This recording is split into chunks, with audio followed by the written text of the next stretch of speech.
Wahayduga loinana tharo sangbi gi mitfam loktak ipakta thamlai numida wainamgi nganganaraba masikna thangjing chingjawdagi haidorakpa sangna tariba angangba nungjabi gi atiya loktak pattagi humkalakpa numidang waigi aingba nuksitna tharo sangbi amas mata anida yairabada animaki wakal thamoi sumali yenglu uru maikaida tharo amadi mataroi anibu mahausa lairembina taram ukpagum khanje matamduda tharogi mata chanabiduna hairai aikhoi thangadigi hena nungaiba mafam malemsida leiramlo ita amana mukhume adubudi senglabani ita pongnafam namda muk nungaiba iramdamdagi henba atai mafam leiroi malemda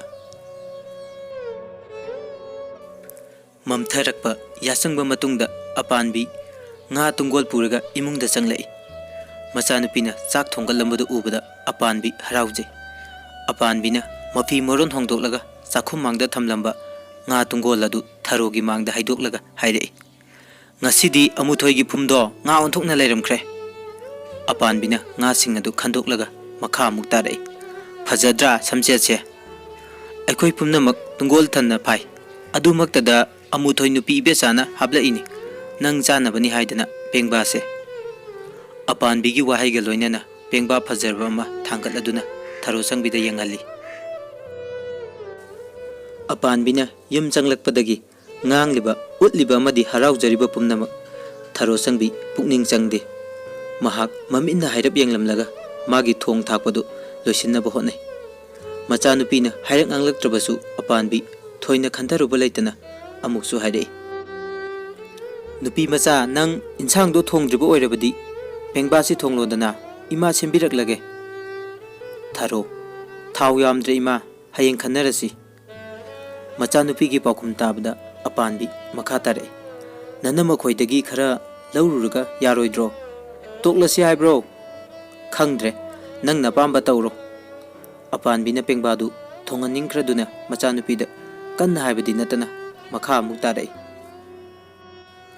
kadaino thau lili du piro odana ai hanglurage mamagi pakhum pirakte tharo sangbi chakhum manakta laiba asa thau lili do lanthorai apanbisu lili du lauraga thoki apanbina tharogi naktagi thokibada haiki watanaba fanakana hotnabani adubu kitang soibada nakoina sawbasina ai onthokna nungai khidre mama na nganglibadu mangondani tharo sangbi khangi asengbadi thau leitabagi sawbanate ngasai nungthil imphal dagi chithi ama munal laktuna pirambadu madugi malomni tharona mamada ulibadu apanbidi karimta khangba leitre apanbina thau laururga halakpada tharo sangbi pengbadu semba horamle apanbina hairei nang thau yainaba maroi mapang semu nga du ai loisilage pirau tharo sangbi wangangdana mamana hairibasing thabak oina pangthorei apanbi nga semlambadagi hairei ngasi ngaramgi chautombido phumpal napada nungsa thinarure apanbi amuksu makhatare chautombina kwa matab chaurumkai umsilaga paya paran paiduna irukhibadagi supau phaugalaktre magi mausagi matamdagi hendokladuna mayam pumna makhaine chautombido kuimankre kamdauramgadagi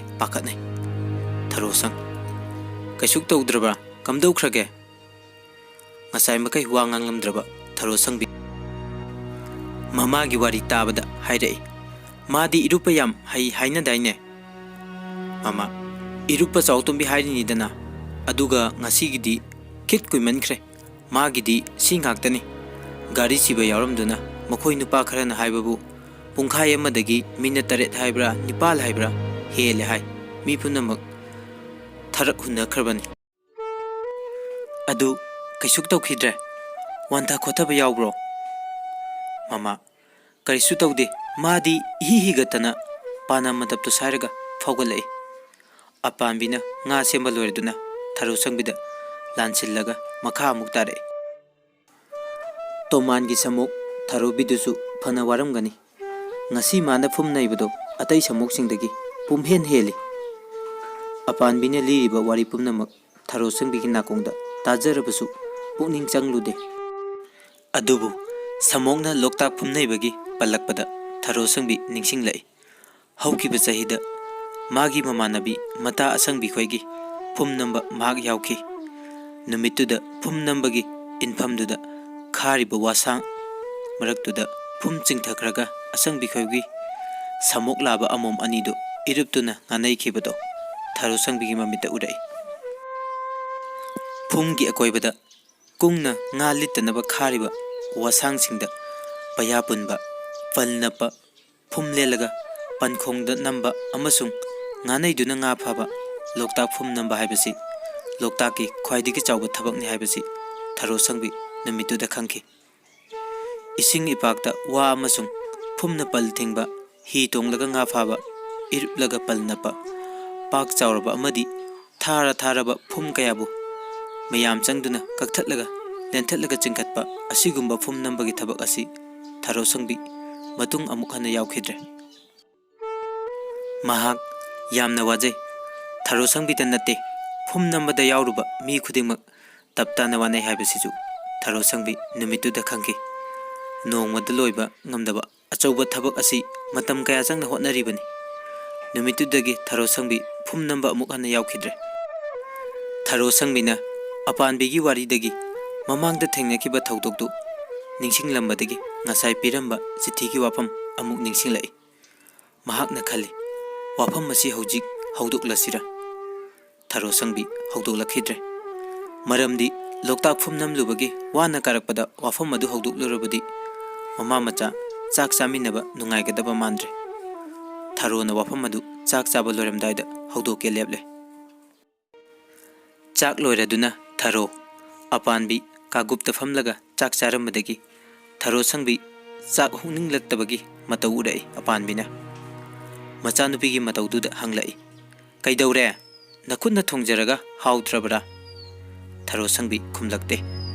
Machanupina khumlaktrabasu apanbi makha tarai. Chasilu chajiklu khak lemalaga hundokpa pamubudagi chajik charaga narakani. Tharo chaningaktre. Kaidau chaningdrino nungthil achoipa charubro apanbina Tharogi wakhal pukning khangludabana haidai. Ngasaina chak chaningde harabadi chengdu hanthana thongdi kaidawi nakhoigi wakhal thenbasina. Apanbina nganglibadu Tharosangbi yaningde. Mahakna khumlai imana di hairiba nga thongbache chaningdabagi wani. Ngasai mkhaidi chak chaningdaba tawramde kamaina cheng hantharuni. Mama adubu haiba nga thonglaga chaningde harabadi khangdrene.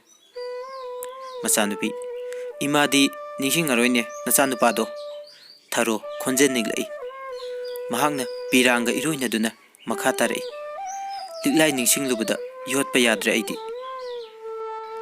Machanupigi nunghiknaraba wahi kharadu tarubada apanbi khangprek khangbagum tawkhe.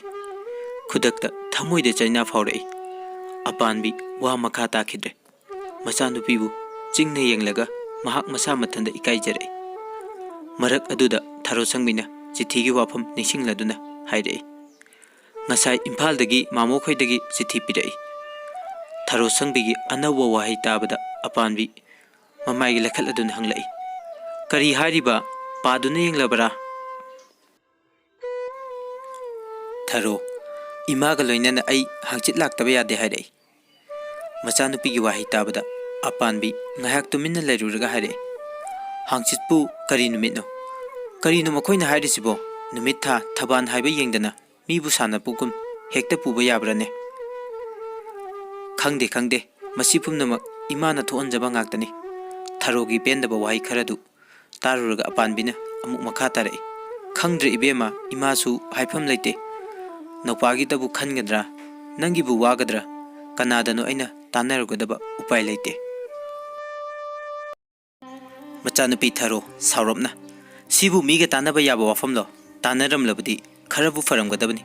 Adudi natana imana hana chin puthururaga haujikti bab taraktre haido kanasu taninglo. Tharosangbina makha tarai. Imana tawningbata tawbada aina yetpagi wadi nate. Imana khaliba wakhalondo aidi yaningde. Tharosangbina adumna hairakani haiba apanbi thajarude. Mahak machanupigi wahi tarubada pendaba kaya leijarabasu masana haudukluraba wafam oibadagi thamoida phajillaga hairai nang phanamak pendaba leirabasu adumna hairakani khallude miyoiba haibase amana magi mateng launaba haunabani napi gi mapan kaina tang kaigi mapan napi na tang haiba pauruk leibani aikoi gi khudong tibasi makhoi gi mateng kharana koknaba makhoi dagi su aikoi na ngamba mateng binaba sumbra khanbadagi imana yarubani adubu nangdi yam pendra boire mama apan bigi ningba kairba wahi kharadu tabada tharo sangbi nungairaktre mahang haidukluba wahi kharadu karigidamak hairibano ningamlakte mahakna ngaya khallaga mamagi nungaitaba koknaba hairai imana ikhoibu mi hoina bu hotnabada waribado khangi imana haibada ai ngamlo haiba nate kairu lekai gi mamangda imabu mina kari haina ki gadage khanbagi wani numit afaba ma yengluro makhoina hairibado khananaba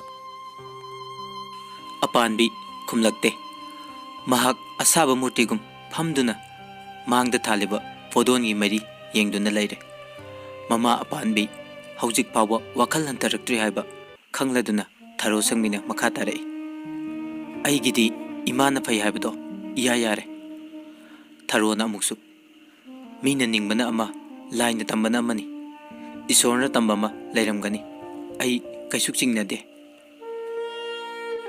ngayaki matung tharo sangmina kolik wairam loisilladuna mamagi nungaitaba koknaba honari apan bisu makhut masa sengdoklaga biri chamlaga hangchit langkhre ngaihak leiraga apan bi imung changlai mahangna hifamda changkhiba kaloinana machinda solai hayeng aiga babu chawbuda kuthi puraga afaba numit ama yengluba haiduni thasi maikai chatpa yaba yadaba aiga na hairaklaga khangani mama na nganglibudu taruraga tharu sangbigi thamoida haifum khangdaba khoirang khoisaunaba poglai mahaki pendabadu tainafam khangde phongdokphamsu khangde adubu thamoinungda karakliba khoirang khoisaunabagi itil laksinba ngamdraduna tharona hairai iyum sidadi phanek segaiba ama selbasu panglai leba yai migi mayumdudadi madusu yaroi seningai iningai mawong chana lebasu nattaba aibu imphal mayolduda khongoi ngadawriba natra adugini aina khallibase apanbina hifamdagi tharo sangbi paukum pirai nang sena inaba nani ibethoina watanaba sinjarakani madugidamak nang waningai lete tharo makha tarakidre machanupina khumlaktrabasu apanbi makha tarai nahan makai liklai leringai dadi thoinabu khallude haujikti nangbu nathanda yumsida hundoklamaga nonganbadagi numitaba phawba loktaw kumbase chingnare matam phatabasida tharo kaidobagi chingnadoiba tharo sangbi saurongna amuk khumlai aine kari kaiduna imana chingnaribano mamana nangbu akaiba tawi haiba natiye tharo nang nupini chaurak sangla abanina laikai kanagumana miyeng karan chalakpa haibasi tamba ngambro adugi haibani ni ibe manangbo mama apanbigi wahi tarubada machindadi phongtoktrabasu thamoinungdadi pendaba poi tharo sangbi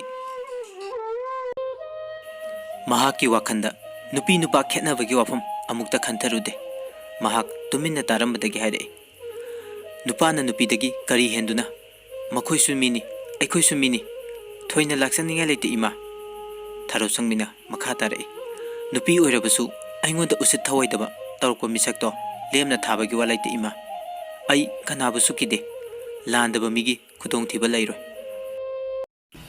imana haibadi nang angang natre mapung pharaklabanina cheksinba tangai phade haibani nang taredana lamdam sigi nupi angang ijat manganbada natana hatoklamagi paw aikhoi sida thokloi tamba ngambro mama apanbigi wahi mathang mathang tarurga tharo sangbi amammada makhachi mahakna khali nupi oina poklamba laibak thi mahaki bendabadu machin thoklai mani aisu nupa oiramlabdi liklaigum imphal chatuna ihei tamlamgadabani imagi nateng panglamgadabani tharo sangmina makha tarai laibak thiduna nupi oirambana imana nuksa thiribani adubu ai nupi oijarabasu adugumbi ayambi nupi di oiro ima ai liklai dagi hena thauna lai ꯂꯥꯛꯆꯈꯤꯗꯧ ꯁꯔꯨꯛ ꯁꯤꯈꯤꯕꯅ ꯐꯩ꯫ ꯃꯃꯥ, ꯍꯥꯏꯍꯩꯗꯦ ꯅꯨꯄꯤ ꯃꯆꯥ, ꯅꯪꯒꯤ ꯑꯉꯥꯡ ꯑꯣꯏꯔꯤꯉꯩ ꯈꯥꯔꯥꯏ ꯈꯪꯗꯕ ꯅꯨꯄꯥ ꯃꯆꯥꯁꯤꯡꯒ ꯃꯨꯛꯅꯅ ꯁꯥꯟꯅꯕ, ꯎꯔꯥꯎꯕꯤ ꯇꯥꯟꯅꯕ,